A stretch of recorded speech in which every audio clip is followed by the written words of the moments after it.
Okay, everybody, I'm back. And look what I have. I have a fresh, clean palette. And I have a whole bunch of new paint. We have white, yellow, olive green, Van Dyke brown, yellow ochre, and ultramarine blue. And you're like, why do I have blue? You think these are all, I get it. These are turtle colors. What's the blue? Well, if you've ever been to one of my paint-alongs, you know I don't use black. I know, that's crazy. Black is like, I'm not like I hate black, don't get me wrong. It's just, it's too dark, okay? If you use Van Dyke Brown and Ultramarine Blue, you get what I call a truer dark black. It looks better, it's deeper, it's just, I don't know, there's just more to it. Years ago, I was told that one of my classes in school 1,000 years ago, and it's true. So from then on, I'm like, nope, I almost never use it. So this is going to be for a happy turtle. You're like, well, how do you paint a happy turtle? Well, first of all, I'm going to use this little round brush. It's all scroungy. And these are the same ones we use in my paint-along class. I'm going to take the yellow and the white. And what you're going to do with the turtle is you're going to lay out where this turtle is going to be first. And just think of him as shapes. Don't think of him as a turtle with the spots and his friends and all his relatives. Don't. No. And you're going to take a little brown and put that in there. And a little of this ochre. The yellow ochre I kind of like because it's a nice mid-range. It's not so extreme. So you have this nice kind of tan color. All right, see? And I'm going to add some more white to it to lighten it up. And I'm going to put more white in it. Because it's easier to go darker. It's harder to go lighter. Okay, because you end up having to add tons and tons of white to something to the point where it's just a blob. All right, there's our happy painting. Here's my little sketch I did. So this is big decision time. I don't think I need my lamp. There. Nah. Okay. The sun came out. That's great. And so where are we going to put this turtle? You see in here, I have two turtles. I have Mongo Daddy turtle and Junior in the back over here, and then some happy jellyfish and some more fish. So where? This is the big decision. You just take a deep breath and go, okay, I'm going to put him right here, like this. You're just thinking, oh no, you've ruined the painting, throw it away. Well, you know, you can always paint over it. Although I haven't had to do that. I had one time, this painting I did that I really didn't like. And it's funny. It's like I say, just because I don't like it doesn't mean somebody else doesn't. And I did this thing and I really didn't like it. I was like, oh my gosh, I'm going to paint over it. But I brought it to a festival. I put it out there and I lowered the price on it because I'm like, please take it home. And somebody actually loved it and bought it. And I thought, well, there you go. That's, you just don't know what people are going to like. So that looks like, okay, don't you say it. I know what you're thinking. Don't you say it. Okay. All right. Now we're going to make his shell has to come up a little higher like this. And start out smaller than what you think you're going to need. Once again, it's easier to go bigger than it is to go smaller because now you're having to wipe all this paint off the canvas, which you can do. And I'm looking at it going, you know what? I want him bigger than that. I don't want him that small. That's too small. So we're going to take some more. And we're going to go like this. And you're going to keep making this. It's like a leaf shape kind of thing. Because you think about the shape of a turtle. We're just doing the shell or the carapace or whatever. Don't get caught up on all the details yet. People get caught up on details. Details are last, people. Once you lay everything out, you know where everything's going to go and everything's fine and dandy, then you can fill in the details. Although I do have details over here on this coral, but I was just showing you. Usually I wouldn't add those fish until later, but it's no big deal. So he's going to come up like this. Another thing about painting with these round brushes, if you want to just slowly twist them like this when you paint, you can push that paint up towards the edge, see, like this. And then all of a sudden you get like this cool little edge to it that, see it right there? That sometimes is kind of fun because now it's almost like 3D, or, if you can't see real well, at least you could feel it on the canvas. Whatever. So I'm just continuing to use this same paint. See, check it out. I'm not sneaking something else in there. And we're just going to keep adding this.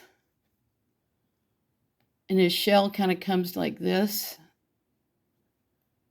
And then it's going to come down here like this. He's going to have a leg somewhere in there. And then his little tail, his happy little tail, goes out right around here. And this is a green sea turtle, by the way. They're the ones that you see most often around here on the Gulf Coast. They like to eat cabbage head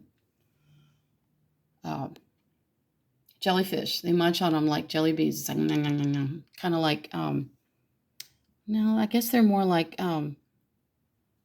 the bobo tea thing, the little tapioca pearls. That's what they're like, yeah.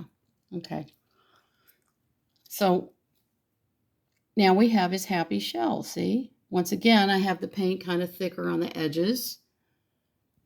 And then now we've got that. And you're like, see, now you look at the proportion for the whole thing. Is that big enough? Too small? I'm happy with that size now. See, if I had started out too big, now I'm having to like chisel the paint off or wipe it off. See, don't do that. Start out smaller, go, I don't like it. Or maybe I do.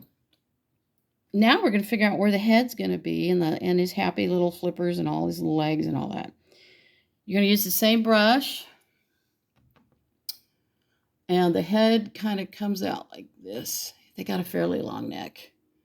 Their head's kind of squared off. Like, don't get wrapped up in excuse my really bad photography. I'm painting with one hand and filming with the other. I do have a real camera I could use that I could set on a tripod, but I haven't got that sophisticated yet. That'll be next. Okay. So it kind of gives you an idea. And see, once again, start out smaller, and then you can go bigger. And you're like, that doesn't look right. His neck's too long. His da-da-da-da-da. Don't freak out. If you're that critical of your own painting, if you're that critical of mine, and you're even worse with your own, wow. Maybe you need to, take a deep breath and then come back and paint later. And when you use the liner brush, because I'm going to switch to liner brush now, check it out. You have to get it wet enough, say, where it's almost drippy and almost runny, but not.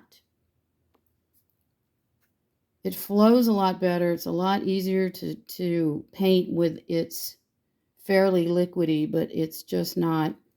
And I'm using acrylic paints, by the way, if you hadn't already figured that out. I don't use oils because I'm always in a hurry. I never have much time to work on a painting.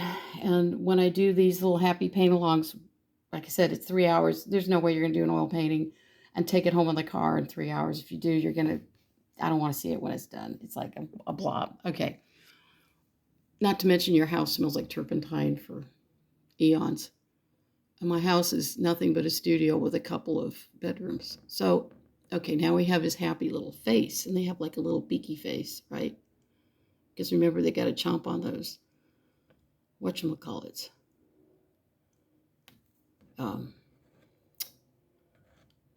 Jellyfish. I have seen them do it, so I'm not making it up. People think I'm just, It's not like I ever make anything up or exaggerate or anything. So, yeah. Here we go. And then his bottom of his mouth is going to be kind of doing this number. And his little happy chin, and then there's neck. See? It's still too small. So you can see proportionally that this shell is way too big. His head's way too small. Don't freak out. I'm going to go back to my happy round brush. And one thing you can do if you want to get a better look at your stuff is get up and walk away from it and then look at it from about 10 or 15 feet away, and you'll get a different perspective. There's that word again. And you can also use your telephone. Oh, I shouldn't have called it that. It's a smartphone or a camera or anything you can take a picture of. And take a picture of it and then look at it, because that's another way to get a farther away look. So see, we're going to make this bigger like that. See?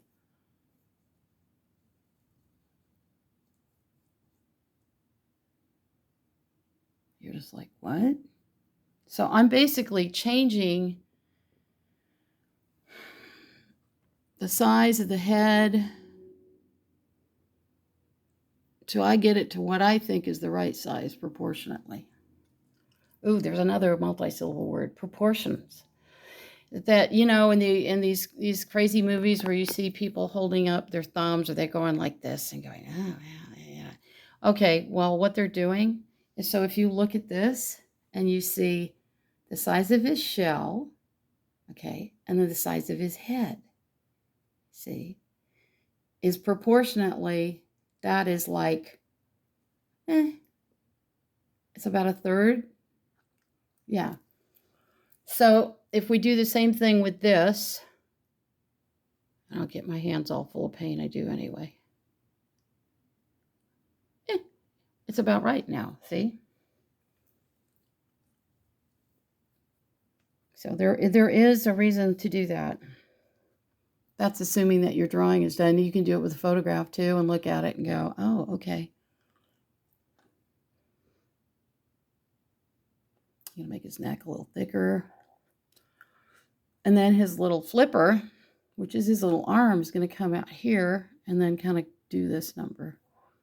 Once again, don't get carried away with making this big, huge flipper, because you can start out smaller and then make it bigger. And they kind of do this.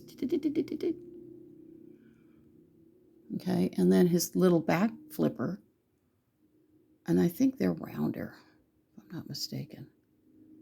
I'm going to have to look at some photographs to make sure I get them right, because I know turtle people. If they aren't right, they're going to go, that's not how they look. Oh yeah, so there we go. See? You're kind of sort of getting an idea. He looks like a really chunky monkey turtle right now, but that's okay because I'm going to add more stuff to him. But just so you get an idea.